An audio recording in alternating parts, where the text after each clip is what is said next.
the rule that handles partial shipments. And trust me, by the end of this, you won't see it as just some dry regulation. You'll see it as your secret weapon. Here's our game plan for unraveling this thing. First, we'll talk about why this is such a huge deal. Then we'll get into the default rule, which is actually simpler than you might think. From there, we'll navigate the biggest exceptions for ships and trucks. And finally, we'll tackle the special case for couriers. Sound good? Let's jump in. All right, let's get down to the nitty-gritty.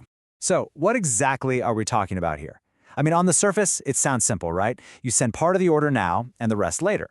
But, and here's the catch, in the eyes of the bank, it's all about what the transport documents say. The story those pieces of paper tell, that's the only reality that matters when it comes to you getting paid. Okay, with all that in mind, let's look at the foundational rule. And there you have it, clear as day. The default setting is basically go for it. Unless a letter of credit specifically says partial shipments prohibited, you are totally free to split things up. That's our starting point. But as you're about to see, it's that little word unless that makes everything so interesting. So, let's dive into what is probably the most common source of confusion. What happens when the credit does forbid partial shipments? This is where Clause B throws us a lifeline, a critical exception, a loophole, if you will, where you can present multiple documents and still have it count as one single compliance shipment. This is what I call the one vessel, one journey rule. So picture this. You've got a bunch of bills of lading. If they all show that the goods were loaded onto the exact same ship for the same voyage, heading to the same final port, then the bank has to consider it a single shipment. It doesn't even matter if some of your stuff was loaded in Shanghai and the rest in Ningbo, or if they were loaded on different days. One vessel, one journey means one shipment. Simple as that. And listen, this next part is super important. If you have one document dated October 5th and another for that same vessel dated October 8th, the official date for the entire shipment becomes October 8th. This is absolutely critical because that one detail could be the difference between meeting the latest shipment date in your credit and having your payment rejected for being late. So, that was the big exception.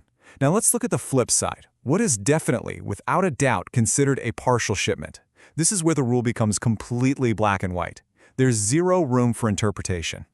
It really is as simple as this chart. On the left, everything's loaded onto one vessel or one truck. That's a single shipment. On the right, the goods are split between two or more vessels. That, my friends, is a partial shipment.